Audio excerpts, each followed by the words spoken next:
জুলাইয়ের শুরু থেকে নিয়ে গণ অভ্যুত্থানের শেষ দিন পর্যন্ত প্রতিটা সময়ে জমিয়তের চমক ছিল।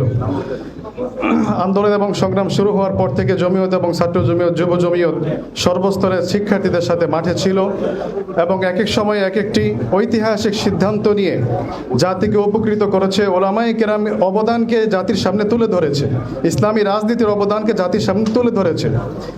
জুলাইতে যখন আন্দোলন শুরু হয় তখন জমিয়ত সারা দেশে বিক্ষোভ মিছিল কর্মসূচি ঘোষণা করেছে। 19 জুলাই শুক্রবার বাদ জুমা, 18 জুলাই মাগরিবের পরে প্রেস কনফারেন্সের পরে ইন্টারনেট বন্ধ করে দেওয়া হয়, সারা দেশের নেট জনসংযোগ বিচ্ছিন্ন করে দেওয়া হয়। তারপরও জমিয়ত উলামা ইসলাম বাংলাদেশ ছাত্র জমিয়ত বিভিন্ন জেলায় আন্দোলন এবং সংগ্রামে অংশগ্রহণ করে জুলুম এবং নির্যাতনের শিকার হয়। আপনারা মিডিয়াতে দেখেছেন এবং মিডিয়াতে আজকে জুলাই এবং আগস্টেও বেশ প্রচারিত হচ্ছে। আগস্টের 1 তারিখ থেকে 5 তারিখ পর্যন্ত প্রতিদিন জমিয়তের চমক ছিল। 1 তারিখে জমিয়ত ঐতিহাসিক সংবাদ সম্মেলন করে স্পষ্টভাবে ছাত্র জনতার সাথে সংহতি প্রকাশ করেছে এবং এই সরকারের পতনের দাবি তুলেছে। 2 তারিখ জমিয়ত দোয়া মাহফিল এবং সংহতি সমাবেশের ঘোষণা দিয়েছে। সারা দেশের বিভিন্ন শাখায় দোয়া মাহফিল পালিত হয়েছে। পল্টনেও আমরা একসাথে আমাদের কেন্দ্রীয় কার্যালয়ে সকল ঝুঁকি এবং আতঙ্ককে উপেক্ষা করে উপস্থিত হয়ে দোয়া এবং সংহতি মাহফিল সমাপ্ত করেছি। 3 আগস্ট বাদ মাগরিব আমাদের মহাসচিব সাহেব দামাত বারাকাতুহুম এবং আমাদের সিনিয়র সহসভাপতি আল্লামা আব্দুর রব ইউসুফী সাহেব সহ জমিয়তের অন্যান্য নেতৃবৃন্দ শাহবাগে গিয়ে যে ঐতিহাসিক ভাষণ দিয়েছেন, যেটা আজও মিডিয়ায় বেশ প্রচারিত হয়েছে, সারা বাংলাদেশকে কাঁপিয়ে তুলেছিল আমাদের মহাসচিব সাহেবের সেই ভাষণটি। প্রিয় সাথী ও বন্ধুগণ, সেই ভাষণের পর থেকে জমিয়ত এক অজানা আতঙ্কে ভুগতে থাকে, হুমকি ধমকি আসতে থাকে।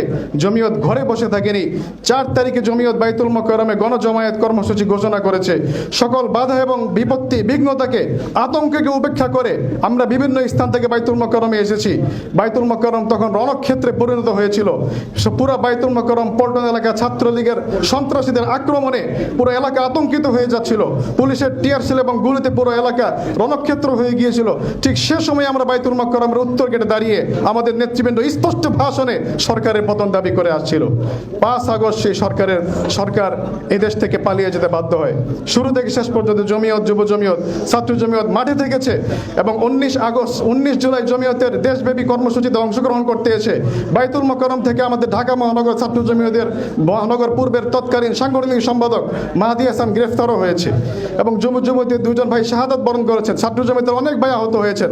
আমাদের রামপুরা থানার ছাত্র জমিয়তের দায়িত্বশীল সালামবাগ মাদ্রাসায় শিক্ষারত ছিল মেশকাত জামাতে, সেই ভাই এমন গুরুতর আহত হয়েছে, আজ পর্যন্ত সেই ভাই বিছানায় কাতরাচ্ছে সেই আতঙ্ক নিয়ে এবং সেই রোগ নিয়ে। এভাবে আমাদের এই সংগঠন জাতির ক্রান্তি লগ্নে অবদান রেখেছে। আমরাও প্রস্তুত আছি আগামীতেও জাতির যে কোনো ক্রান্তিকালে জমিয়তের নির্দেশে জাতির জন্য আমরা কল্যাণকর সিদ্ধান্ত গ্রহণ করব এবং দেশ এবং জাতিকে ইসলাম রক্ষায় আমরা পাহারাদার হিসেবে নিজেদেরকে আবির্ভূত করবো ইনশাআল্লাহ। আল্লাহ তাআলা আমাদের সকলকে সেই তৌফিক দান করুন।